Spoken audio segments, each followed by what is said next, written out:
I'm sitting here part 2 with Iilona Nielson.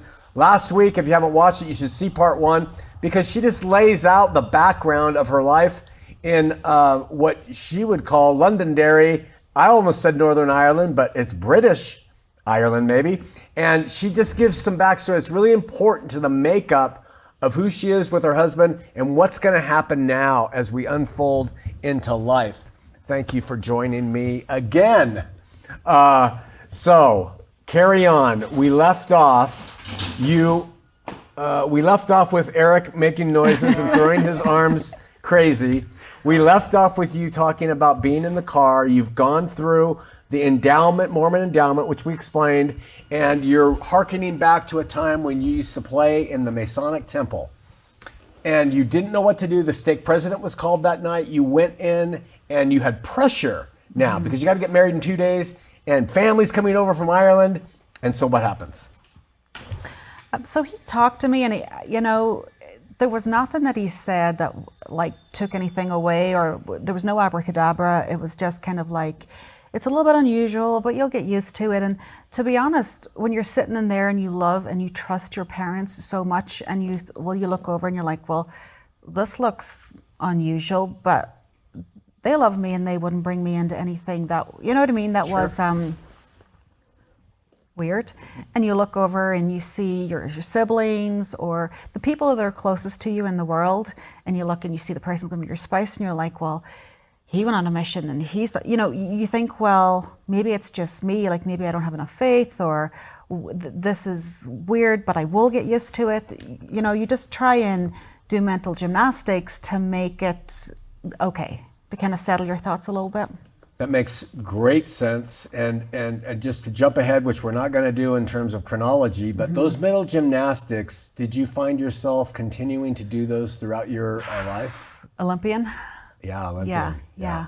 And so just so that we can have some application to our audience, what do you say to people now? We're going to get to your story, but what do you say to them now who are doing those gymnastics? I think you can only do it for a particular period of time. Otherwise, it'll manifest in another way. Either you will have mental health issues or problems, your health will suffer, your relationships will suffer. I don't think you can do it on an ongoing basis because it's exhausting, and no matter which way you try and make it work or fit, it's never going to. It is really astute of you saying that, because it's so important to our audience for seekers. You have to have been a seeker for you to have these gymnastics being necessary, because people who don't have the gymnastics, they don't care. They just live it, right? But if you're a seeker, that's who this show is to, seekers, that things aren't adding up in your life. That if you know you're playing these gymnastics with yourself, and what Iilona says is it's going to manifest some way or another, and that's not good. So you're done the gymnastics. Your husband and you married here, Salt Lake? Yes, we got married in Jordan River. Jordan River Temple. And did you stay here, move back to Ireland? What's going on? Initially we stayed here just because he had 3 years of college done at that stage, and I wanted to live in Ireland. He had gone to the universities there to see if he could go to school there, but the education's very different, the system's very different. And so they told him, instead of having 3 years of college credit, that they would only, because it was American, give him 1 year of college credit. And I said, well, that doesn't make any sense, to waste those 2 years. I said, so I'll come here for a year, we can finish school. We ended up staying for 7 at that stage. BYU, U of U? University of Utah. All right. Yeah. That's good. Sorry. So many Utahs at Utah Valley. I don't know. Yeah, I know. Sorry, Utah State, Logan. Yeah, Utah. Yes. Her husband just grabbed his heart. So did you guys live in Logan, Cache Valley? We did for a year, yeah. Oh, okay. Yeah. That's the real Mecca of Mormonism. Yeah, it was. That is, and did you find yourself assimilated, except for the Irish Ireland and... it's okay. Yeah. Did you find yourself still having trouble assimilating? Did you yearn to get back to Ireland? Very much so. Okay. Very much so. Yeah, I just, So, I mean, I was raised in a very strong Mormon family, but I was not a cultural Mormon by Fascinating. any stretch of the imagination. I didn't bake, sew, knit, cook. I just didn't do all those. No prairie dresses? No, well, I had one my mother-in-law bought me. I would pay money to see that. I'd pay money to see this woman wearing a prairie dress right now. So culturally did not fit in at all. And it was kind of the reverse, because in Ireland, I did not fit in a religious sense at all, but culturally I fit in. And then I had the flip-flop where culturally not at all, but religious I fit in. So it's like in both places, didn't fit in, but just in a different way. Here, the assimilation that was difficult culturally, do you think that because of your education experience through high school and grammar school, that you were exposed to more, maybe a higher level of culture, and so you just weren't about the things that the LDS culture in Utah is really about? Yes. Very much, okay. Yeah. So 7 years go by, do you have a child yet? So we were married for 6 years before we had our first child. Okay. So, A beautiful girl. Yes. And so before she was born, though, we bought our first home. We lived in Provo. At this time, Shane was working in San Francisco during the week. So I was just there all the time, and he was kind of coming back and forth. And this was one of the biggest, massive turning points. So one night I was just totally bored, didn't kind of know what to do, jumped into bed, thought I'll just read my scriptures, pulled them out. So when I was growing up, I was very much based in the New Testament. We were taught in school every day. We had assembly and knew all the Bible stories, knew those more than the Book of Mormon stories, which is probably the reverse of a lot of people here. Pulled out the scriptures, flipped through, landed on D&C 132. Wow. Boom. My world collapsed. Wow. Collapsed. Second collapse. It was bad. So first of all, you understood it to be saying what it actually says is that it is an eternal principle, it's an eternal covenant for a man to have more than one wife. Yeah. Well, here's the problem. When you go to school here, you hear rumblings, or you hear this, or you know this about Joseph Smith or Brigham Young. Because I had nobody in my school who was Mormon, I heard nothing. Because I grew up as an only child, I heard nothing. Because we had no, there was no internet. And then we didn't have LDS newspapers, so I knew nothing about polygamy. And I read this and I phoned my husband in tears, and I'm like, what is this? Like what is this? It was terrible. Wow. For those of you who don't know, Doctrine and Covenants 132, the LDS people have, it's called the Doctrine and Covenants, the gathering of revelations that the founder Joseph Smith apparently received and recorded them, and they're in the Doctrine and Covenants. And the section 132 is God telling Joseph Smith about this principle, and it's really important, it's an eternal principle within Mormonism, that multiple wives is of God. It is an eternal principle, and to inherit the highest degree of the celestial kingdom, or even to enter, no, maybe not to enter, but to get to the highest degree, you have to practice this. So that's why Joseph and Brigham and many others around them practice this principle of taking on another wife. What's fascinating to me is, one, you were able to read it and see what it was saying. But that's probably because you weren't indoctrinated with a different interpretation. You just read it without the culture. Yeah. So how did Shane respond? Did he say, honey, it's a principle?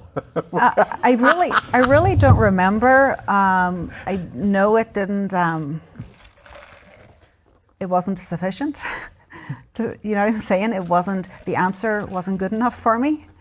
And then the mental gymnastics just amplified, because you really had one of two choices. I either had to, down the road, subscribe or be a party to this, which would just about kill me, or I could not be with this person, which would just about kill me. So either option, I was snookered. Wow. And I couldn't find a way in my head to make it work. Did you talk to other people in the church? Yeah, I went and talked to the bishop at the time in our ward in Provo, and he was a really nice man. And he just said, well, my wife and I have talked about it, and we've decided that it's not a thing right now, and if it's a thing down the road, we'll look at it. Again, that wasn't good enough for me. It just wasn't enough. Yeah. It was too big of a nag back here, you know. So you're doing the gymnastics, the nag is still back there. Did you talk to your fellow sisters in the Ward of Relief Society, the girls you walked with through the neighborhood with your kids and strollers? Did it come up or no? I went into work the next day, and we were a really close group, and I was like, what the heck is this? Like, I was just devastated. So I remember that night we went out to Michaelby's, a whole big group of us. My husband was in San Francisco. There was a group of us went out. These are kind of all people that had been on missions. Nobody liked it, but everybody was like, yeah, it's the way it's going to be. It is what it is. And I am sitting there and just, I don't know, just blew my mind. Blew my mind that people were, there was kind of like a blasé about it. But everything about how I had been raised was like, we were like so committed and so, do you know what I mean? So it would be an expectation, and coming from a male dominant household, it wasn't a problem for anybody else.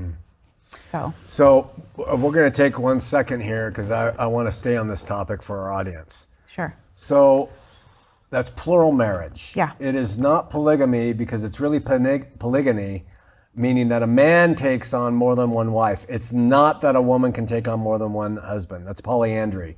So we're talking about the doctrine in the LDS Church of a man taking on and being sealed in the temple to more than one wife. The justification that I've heard from men over at Standard Restaurant Supply who are all polygamists, and I know a number of them, is that if a woman's humble enough, then she would receive this doctrine readily.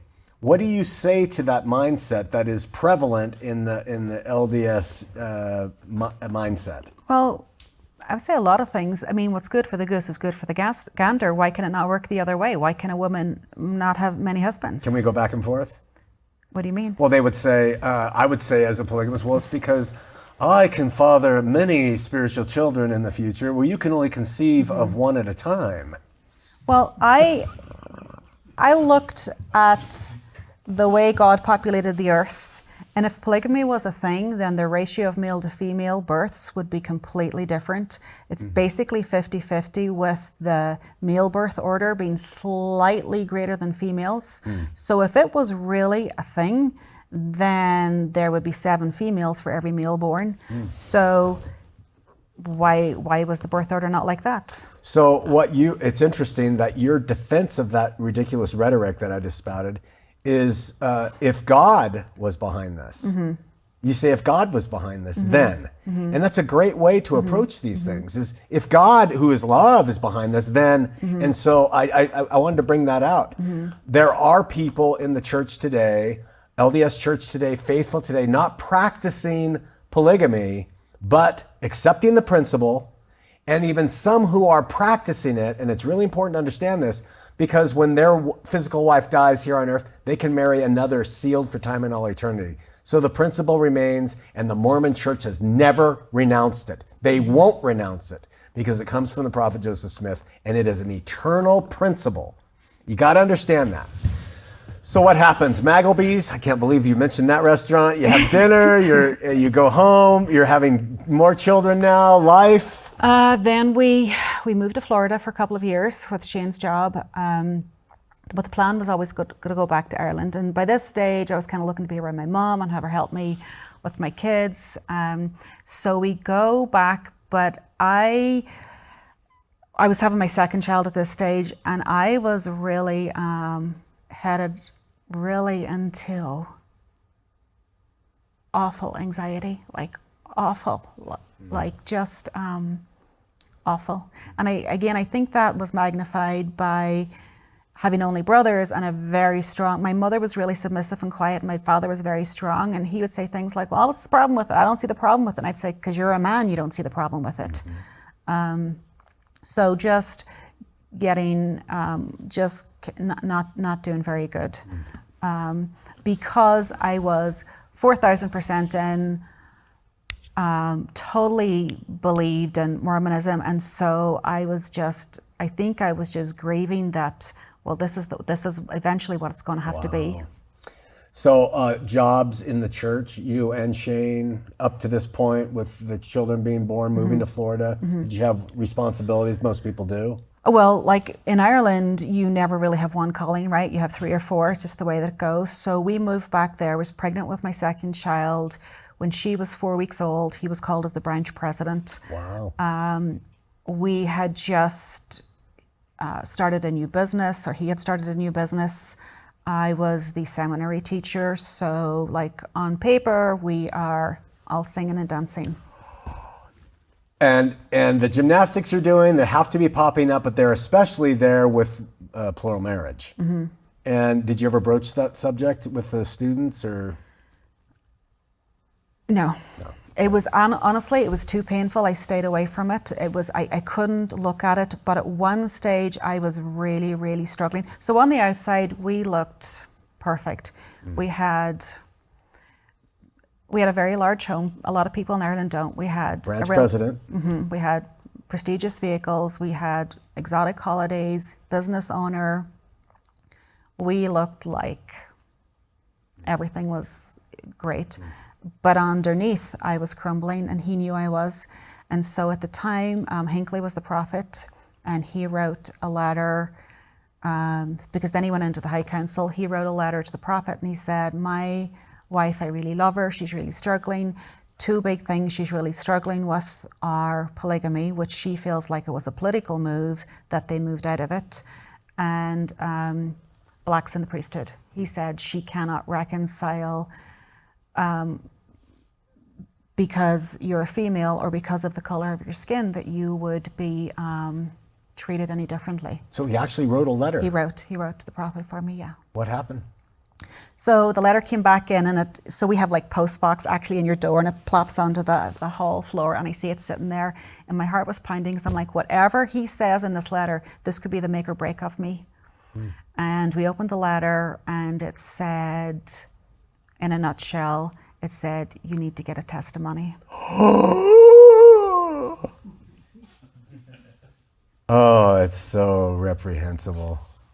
That summarized it. From him, or did he say you need to get this from your local priesthood authority? No. He didn't say, no, he said it was from actually his secretary. His secretary basically said, he's too busy, but I'm writing on his behalf, and you need to, and it was signed, yeah.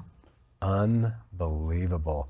This is so important. Did you hear? Can you hear? She's talking about a branch president, a high priest, the high council, writing to the prophet and expressing all this, and the message back through the priesthood and all this hierarchy. She needs to get a. So what'd you do? Did you get a testimony? You had a testimony. It was so disappointing and so underwhelming, because you put so much weight onto these men who you see are basically the middlemen between you and your God. Yeah. And for all of kind of the effort, the sacrifice, the struggle, the strain, for everything that my family and my parents in particular had given to this cause, and then to be basically just, that was difficult. That's really a great insight, that was the response. In a caring group of believers or Christians, the response isn't you need to, it's how can I help you? This doesn't make sense to you. What is wrong? How can we talk about this? And you can have your opinion, that's okay. But in a cult, in a group that manipulates, they don't give a rat's rear end about differing opinions of the individual. They do not care. They know that when that one individual leaves, yeah, it'll be a loss, but it'll be replaced by somebody else, and that's what you experience. Mm-hmm. So going on, more children, more gymnastics. So then we had our third child there, and Yeah, the gymnastics, that just kind of kept going and going. And I find myself with my seminary kids, so they would come early morning before school. So my husband was getting the kids up into school. They'd arrive in the dark. And of course, there's a 4-year cycle of study. The Bible, I was like, great, it's the Bible this year, it's New Testament, great, I love this year. When we got into the other years of Book of Mormon, Political Price, Doctrine and Covenants, I really struggled. I struggled particularly with Doctrine and Covenants, and I kept it all Christ-based. Wow. That's all I could do. You were already doing it. Yeah. What did you tell Shane about this, and what was his response? He knew I was struggling with the polygamy thing, Yeah. and I think it was just one of those things. Like it's too painful. Let's just not go there. Like let's just avoid it. And he didn't know what to do either. Yeah. You know? You don't know what to do. What so we explained to the audience. Really summarize this. Polygamy, we understand. What's with blacks in the priesthood, so the audience gets it. Well, what bothered me up until 1978 is anyone of color was not allowed to be a member of the church or have the priesthood. When you go back in history, very early on in the times of Joseph Smith, there were actually members of color. So it was something that came about after that. But to me, whether it was your gender, which was the polygamy, whether it was the color of your skin, which is the racism, or now it's the LGBTQ issues, it's just discrimination. They're all offshoots under an umbrella of discrimination. Okay, yeah. And I just thought, well, if someone's discriminated because of the color of their skin, it's no different to me being discriminated as a second-class citizen to be a 19th wife or whatever. It's just discrimination. Same and thing. I didn't see God like that. Like when I look in the New Testament, it tells me regardless of creed, color, whatever, God sees us all as the inner person. Right. You know? So now I have to jump ahead a little bit here to our Christian audience, many people who are Christian and some LDS still. The LGBTQ question. You see in your mind, in your heart, the same prejudice and toward women and toward black people and toward LGBTQ as all in the same source of discrimination, non-love, non-agape love, and not part of the true New Testament Christian stance. Is that true? Is that correct? I probably even see it simpler than that. I just see it as a lack of kindness. Just basic human kindness and respect. And I don't think that I'm above or below anyone. I really think that we're all equal. And so it's going to probably cause some consternation and gymnastics on your part if you get to the study of the Old Testament and you realize that God did not kindly wipe people out for these different problems, not blacks in priesthood, but these different things. That comes up in the Christian faith, and that's how Christians justify not being accepting, not being kind, is that it's in the Bible.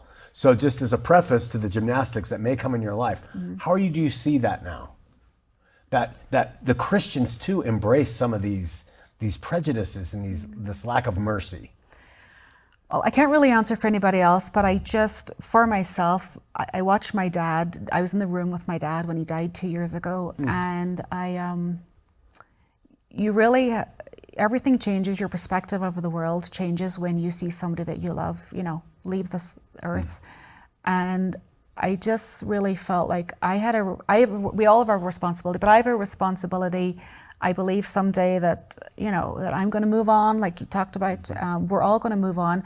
And regardless of how anybody else sees it, I just feel like I have a responsibility to, as much as possible, to be kind and inclusive. And being a woman and having the potential of polygamy, I know how horrible and demeaning it feels like to be one of these minor groups. I mean, the way that I see polygamy is it's communism with sex. Okay. Yeah. I come from a socialized country, so when you come from socialized to capitalism, you see the difference. Yeah. Socialism is kind of in between communism and capitalism. Yeah. And so, and I don't really know if that answered your question. No, it does. It does. And I think it's important to understand that as quote unquote Christians, that the call is for love. And if you're going to be responsible, it's to love. If that wasn't your dad, but it was your brother or neighbor who was LGBT and dying on that, you're going to have the same experience. Did I love them? And that's so important. So I'm glad to hear you say that and help apply that to our audience. Can I just make a comment? My son was playing basketball a few weeks ago, and somebody was getting really cocky and really good, and he says, "Yeah, I'm like the white Jesus." And then all the kids said, "But Jesus was white." And my son's in his mind going, he was Jewish. Yeah. Like, you know, he was not of European descent.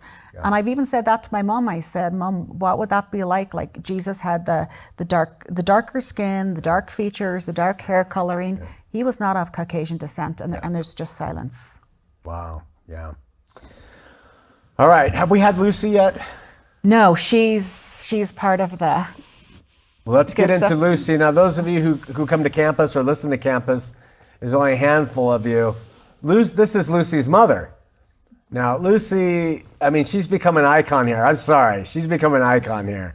She asks questions. She is life. She is love. She is innocence. Her art.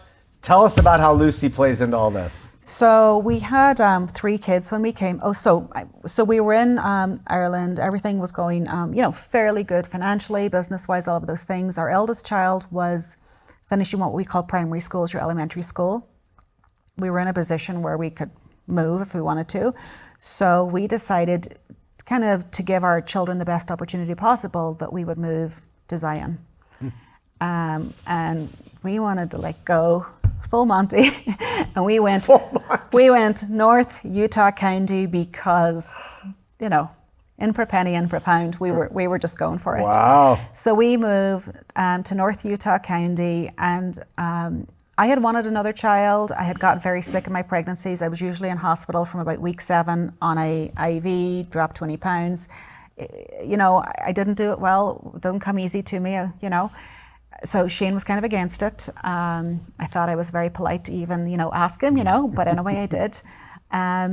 Get here, and I really felt like a little bit of an underachiever, like 3 kids, like it was okay, but I hadn't do you know what I mean? I didn't have a minivan full of them, and so I'm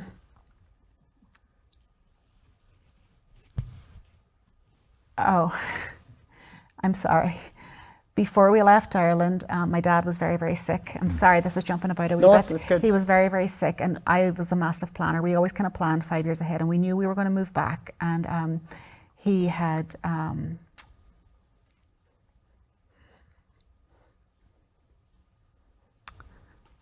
kidney failure, and they tried dialysis, all kinds of dialysis, and nothing worked. So I thought, I'm going to go to America, and if my dad dies, then my mother will be left on her own, and I can't do that. So 3 months before we moved to America, I gave him a kidney. We did a transplant. I was only the 19th person ever to do a live kidney transplant in the country. They didn't do lots of it. So I tried to leave things as well as I could there before I left, because I knew it was going to be hard for my mum to leave. So I was trying to take care of my mum and dad, but I was also trying to take care of my children. I was kind of in between. And before we left Ireland, and I only had 3 kids, I was like, well, I would go on the operating table to give a child life and have a child birthed. So why would I not do that for a parent? So anyway, my husband's just telling me to say that bit. So I left it kind of as well as I could, leaving there, and then to come here and do the best I could for the kids. You can tell through our conversation, and even the fact that Shane's reminding you of that, how much you love your parents and how much you respect them. And then this confirms the fact. So it must have been difficult, but you came to northern Utah County. Yeah. Established home, wanted another child, and? I got one.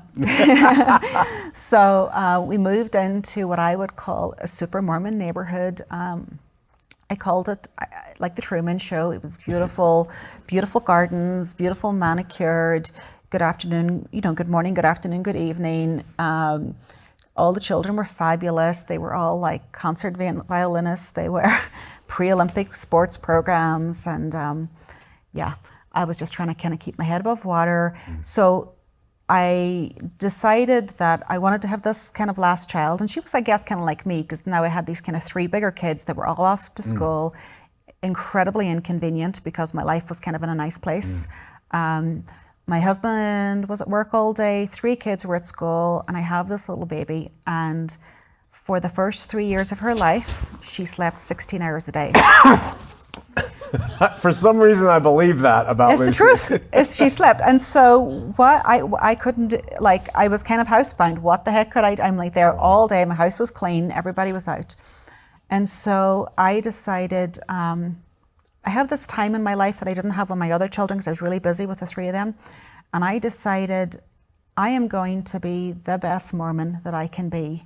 I now have this time to dedicate to it. I am going to get every church history book that is available in Utah, which is different than other places. If you just go into the regular like city library, there's rows and rows of church history books. They're not hard to come by. You know, you can get them in the ward library, but you know, so I just start to devour church history. Quietly, silently. Didn't even say to my husband, just on my own in my quiet hours. And the foundation of my life was annihilated. Wow. Wow. Again, I see God's hand in giving you a little baby that sleeps 16 hours a day, you using that time to seek, and the result was the foundation of your life. A guy named Reed here, he's very aphoristic. People used to say, why did you leave the LDS church? And he would say, because I got a library card. It sounds similar to you. Yeah. What do you say now? What do you say to people who know you, who knew you as prime Mormon lady, full of history, all this Latter-day Saint living? Your foundation's crumbled. Well, the people really won't talk to me. I mean, that's the bottom line. What will I say to them? People, they don't want to hear. So, in a longer answer to that, I just dove in and I became like an encyclopedia. I could tell you page, volume, number, section, whatever. And I stopped going to church for 4 months, and the bishop called me in, nice guy, and I just laid it all out. And I was absolutely desperate. I just wanted him to say something that was going to restore my kind of like perfect life that I had. And I lay it all out. I'm sitting there in anticipation of this great answer. And his response to me was, who have you talked to in the ward? Wow. Wow. That's monitoring, isn't it? That's protecting. Yeah. Wow. Preemptive strike to make sure the damage is limited.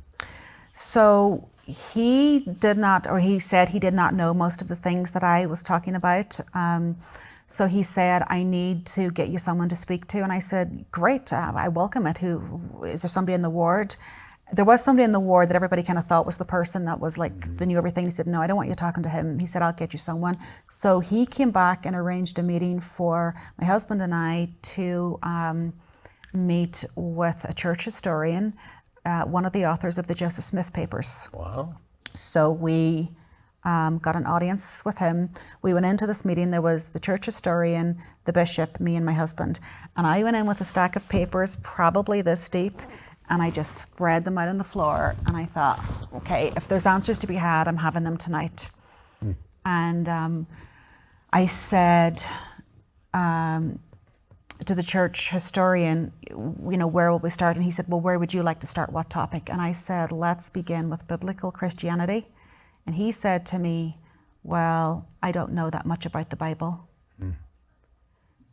And I'm sitting there like, I'm a stay-home mother of 4 kids, and you're getting paid by Deseret Book. You're getting paid by the church. And I'm here to have an intelligent, factual, historical conversation with you. Show up, please. I was desperate for him to show up for me. Wow. Your strength is coming through. You just don't want to put up with BS. And I love that you're just saying, no, that's not going to suffice. So you leave the meeting with Shane. What do you do? Well, I mean, the meeting went on for hours, and I can just describe it as a tennis match. The bishop was here writing notes, and we were going back and forth, back and forth, back and forth. I was like, just give me anything. And what he did say, and I'm not going to say who his name was, but what he did say, and I did appreciate, he says, to be honest with you, he said, I have had doubts myself. And I said, well, I really appreciate your honesty, because now it doesn't make me feel as like I'm losing my marbles. And at one stage I had to excuse myself to go to the bathroom, and I heard him say to my husband, he said, your wife is incredibly sharp. And I don't say that to be, oh, look at me, I'm fantastic. But what I liked about that is I had done a 5 or 6 year deep dive into church history. I'd become well prepared, I was well informed, I knew what I was talking about.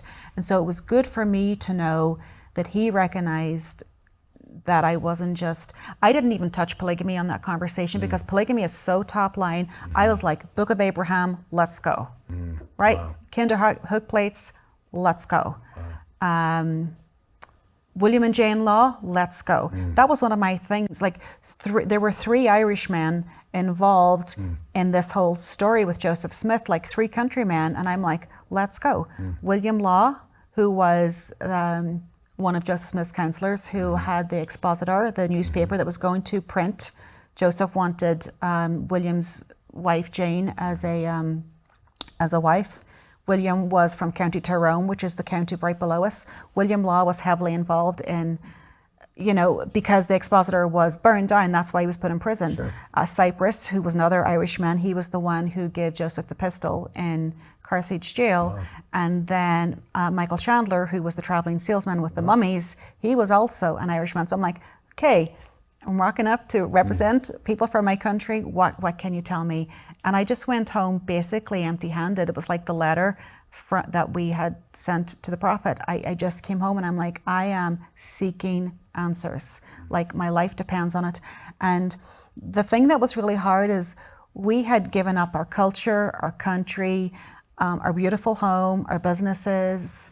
I had taken my children from their grandparents, from their security. We had taken all our chips and gone to live in Zion. And I got here and everything collapsed. And when I spoke to people that were friends or in the ward, and I'm talking people now in my neighborhood who, again, I'm going to mention no names, but very big church names, if you like. Yes, incredibly. When I would talk to them, the response that I would get was, well, even if it's not true, it's a good life. And I said, that's not good enough for me. That's not enough, because I had a good life. And I said, I could have a good life being a Muslim or a Seventh-day Adventist or being part of the Baha'i faith. I could have a good life in any arena. I wasn't promised a good life. I was promised the one and only true. So either it is or it isn't. And it is amazing to me how many people that I know that are willing to say, I don't want to hear, I don't want to see, I want to just keep on with where I'm going. This is so really amazing. It's inspiring for people to hear that it does take this determination for truth and a care about it. Like you said, I have a question for you about, because we have some anti-Sean people for the Mormon ministry, and they will say things like, well, did you seek out farms? Did you seek out fair? Did you hear from the intellectuals at BYU on their response to the Kinderhook plates, et cetera? So that's what they do now, is you just looked at the anti-Mormon stuff, you talked to one church historian. Did you look at the real answers, Iilona? Yeah, so the first thing that I said when I went into the bishop's office was, just to be clear, I said, I have not gone to any anti-sites. I said, everything that I come to you with today, I can back up historically. I had all my references. I said, I can tell you exactly what this is. I said, the Mormon Church does not need any anti-Mormon literature. I said, its own history is enough. Do you hear that? And that's true. It's enough. And now they've opened it up, haven't they? At least to some extent. A little bit more. Well, the term, I mean, there was a fireside in Logan this last week, but the term, and then Bishop Snow had said, the Fireside and Logan and Bishop Snow have basically said what they're doing now with the younger generation is a soft inoculation. Inoculation is, I'll give you a little bit of the disease now so you don't have a big bit later. And what has been said this week is they want to prevent what has happened to me to future generations, so that they can't turn around and say, oh, well, I never knew Joseph Smith put his head in a hat and looked at a stone. You know, I didn't know all of these different scenarios. How is this? I didn't know that the Book of Abraham is really the burial papers of a man named Hor. Like, you know, so they're going to be now spoon-fed this in primary. So when they hear it, when they go to university or when they go on a mission or out into the world, they go, oh yeah, I heard that in primary. So they're saying now they're going to be very transparent, which is fine. But where was that transparency when I was growing up, when I was a child? Why, when I turn 40, do I have to be told a completely different narrative of, it's not the plates, it's your head in the hat, you know? I'll say, is it story A or is it story B? It doesn't matter which one it is, but B, which one is it? So because they hid the truth and they gave us a false story from your generation to my generation, going back older and older and older, we know there was something wrong with the dang story to begin with. Now they're doing the soft inoculation to admit to the problems. But it shows that they were hiding bad, difficult subjects for the betterment of the community to be stupid and ignorant. Yeah, that's fascinating. So what did that lead to? Well, so I stopped going to church, and the cost was very high in my neighborhood. At the time, my son was 9, and the boys stopped calling at the door.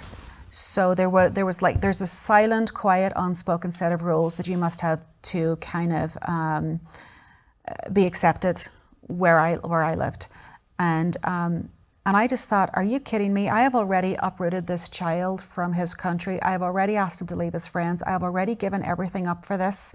And now as I go on a search for truth, people are going to break eye contact with us. They're not going to make eye contact. They're going to exclude us out of carpools. They're going to exclude us out of birthday parties and play dates. And I was just like, you know what? I'm not going to have my son pay the cost for this. And I dove back into church. I'm like, the cost is too high. I'm going to dive back into the familiar. It's all I can do. So just kind of tried to separate things in my brain, say, well, I'll just look and I'll just take the good and I'll ignore all of these things. Went back to church and I just sat there and I listened to the content and the quality of what was being delivered, and came home every Sunday feeling starved, feeling I got nothing. And when I listen to stories, there's a lot of storytelling, but when I listen to stories, I'm like, that's maybe 20% of the story, but we're leaving out all of these other parts. And then one day I made a comment in Sunday school. It didn't go down very well. And I was asked at the end of the lesson by leadership in the ward not to make any further comments. Can we ask what the comment was? Yeah, so it was highly offensive. The Sunday school teacher began the lesson, and this was the person in the ward that everybody thought knew everything, began the lesson, and the opening question was, should we tolerate gays? And what was your response? Well, first of all, I simmered, like a pot of stew. I simmered for about an hour.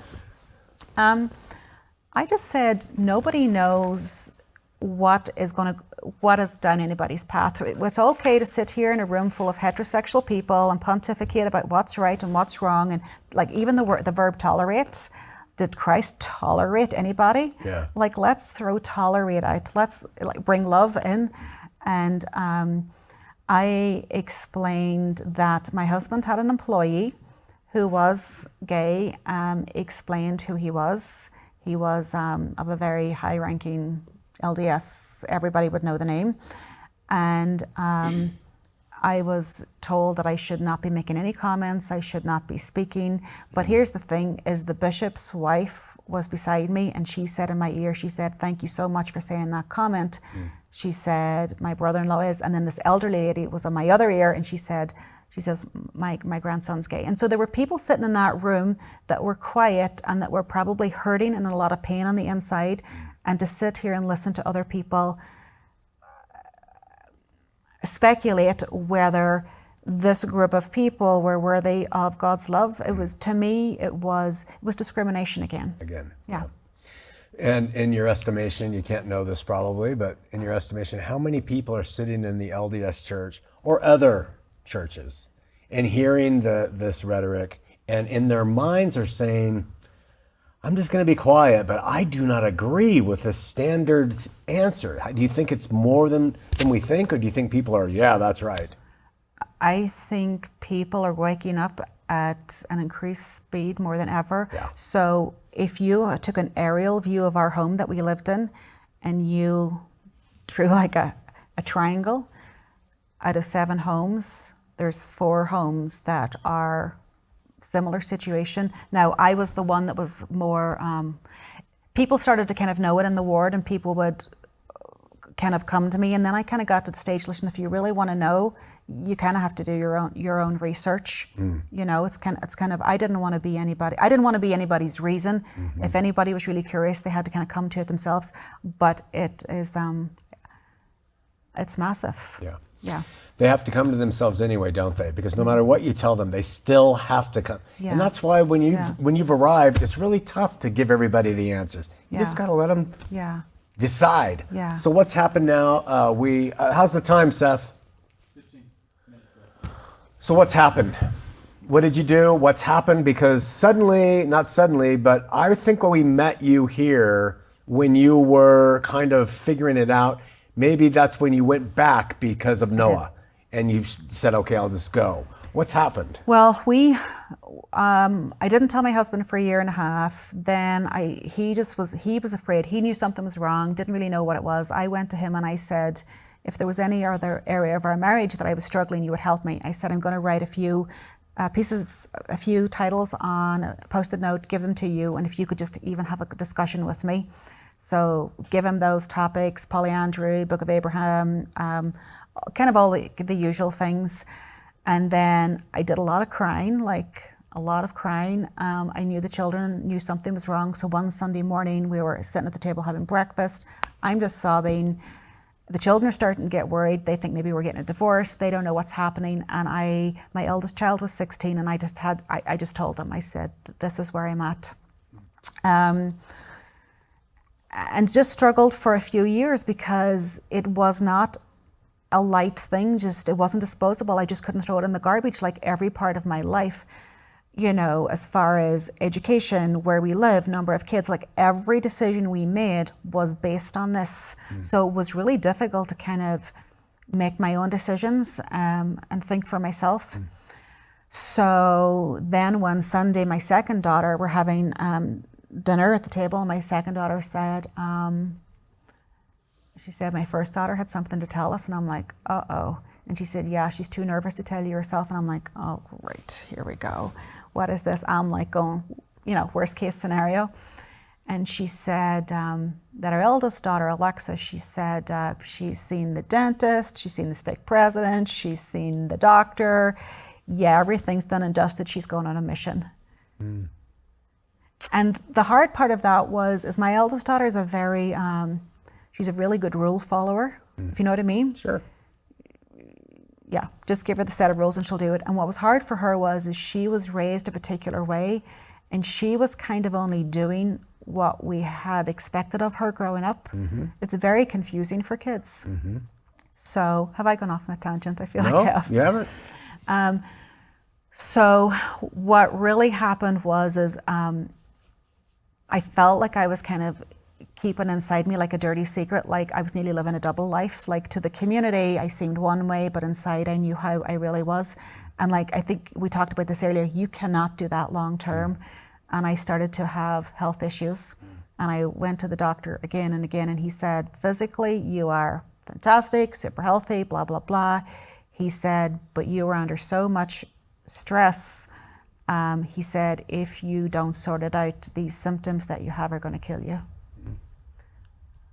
And I thought, well, I have a responsibility. I still have children at home. I have a responsibility to raise them.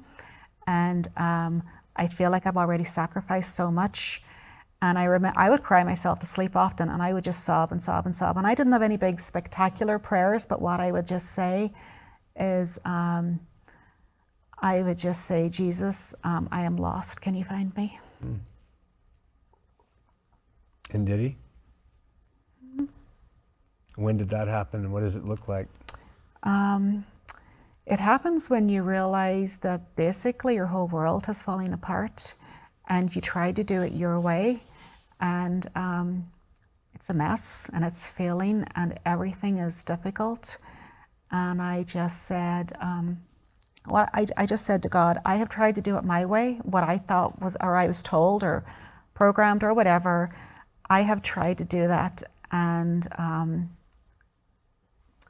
to be honest, I don't even want to live anymore because it's too difficult. The struggle is too great, and I can't do it. And I said, so instead of me kind of being in charge of me and trying to control everything and live from a place of fear, I said, I am going to hand my life over to you. I trust that you are bigger, wiser, smarter, stronger, more fantastic, amazing than I am, and can make more of me and can do more with me, and just kind of maybe take this dross and maybe do something with it. And I just said, I just hand my life over to you. And what happened? What happened was the 5 or 6 year cycle of kind of being stagnant and being in kind of this repetitive place, moved out of it, decided to leave the fear behind, which is really hard, and take control of our lives and decide what was best for our family, and be authentic. Like I had a dream one time, and the dream said to me, take off your mask, show people who you are. And then I woke up and I'm like, no, I can't, I'm too afraid. Like the criticism and the judgment and the mudslinging, I can't do it. And I have taken off the mask, and I was so terrified to talk to my mom and my brothers because I was so afraid of rejection. And my mom was really nice. She said, I'm surprised, but she said, my love for you is not negotiable, and that's all you need to know. No. Some final questions. You've been on both sides now, and you've been there experientially and you've been there intellectually. You get it. Looking, for instance, at mom and dad, who are passing from this world, strident LDS people. What is God's reception of the people who are misled while in this life, who don't have the truth? What do you see as a loving, good God doing with everybody, atheists and everybody, when they exit from here? Do you see the standard Christian view, or do you see it differently? I don't know. When my dad was dying, we had this experience with him. He was basically passing, like his face changed. You could see he was moving on, and then he was 81, and then all of a sudden his countenance changed. He looked like he was about 50. His skin was beautiful. He wanted to sit up in the bed, and it appeared like he was between worlds, and he was kind of relaying to us. He could see the light. He was going into the light. He was kind of coming back and forth. And then we realized we could kind of ask him questions. And it was very interesting because I kind of see my dad kind of like the Brigham Young type, the very stern type. And everything that he was saying to us was so much more simpler and beautiful. And he said, when he was going into the light, like he described the light, he said, everything is love. He said, there's nothing but love. God is love. Everything is love. So, I mean, I haven't lived firsthand, what's there, but I think a lot of the life that I had was based on fear, and I see, in particular, a lot of the women around me, and it's based on fear. Is my house perfect? Do I have enough kids? Did I make the perfect dinner? All of these exterior kind of check boxes. And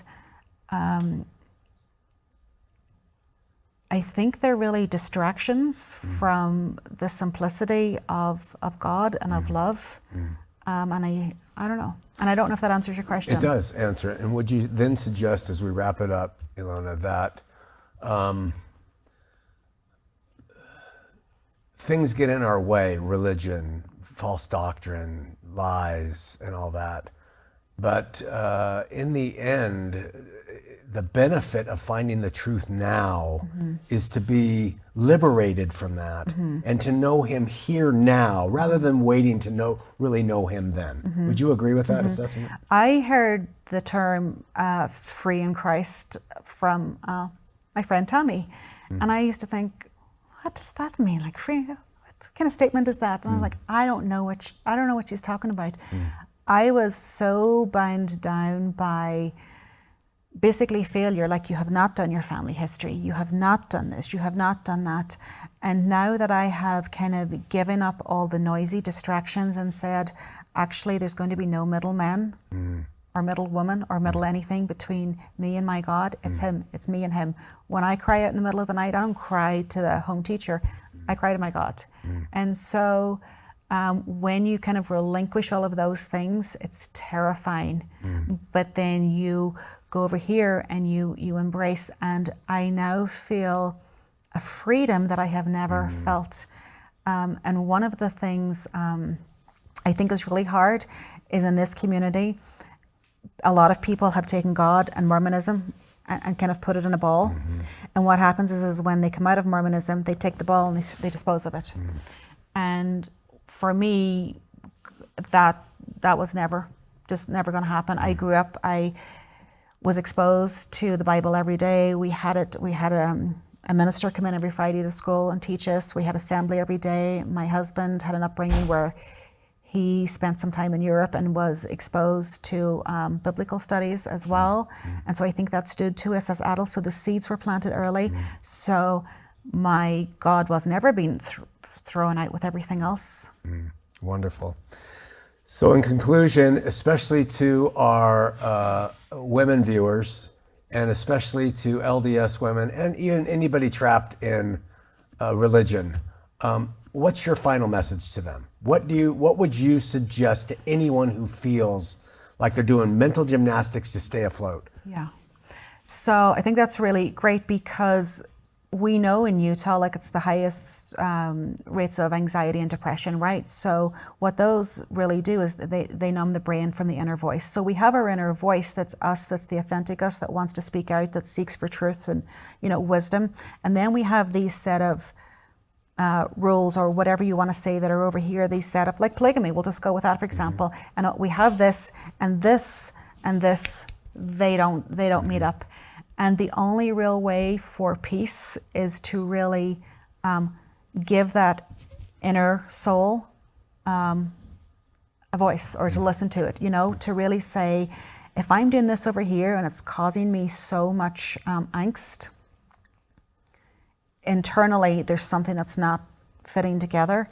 And to go within, and your soul's trying to communicate with you, like something's off, something's not right, and to listen to that. We're kind of given this inner compass, we're given this inner knowing, and just to quiet, like from all of the distraction, just be quiet. They say prayer is talking to God, but meditation is actually listening. Go and listen every day. Listen. Really good.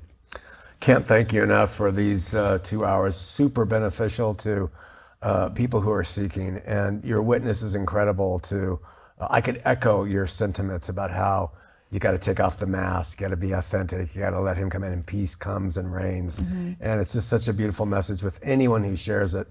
So I hope that you guys at home, if you haven't come to this realization, to consider what Iilona had to say.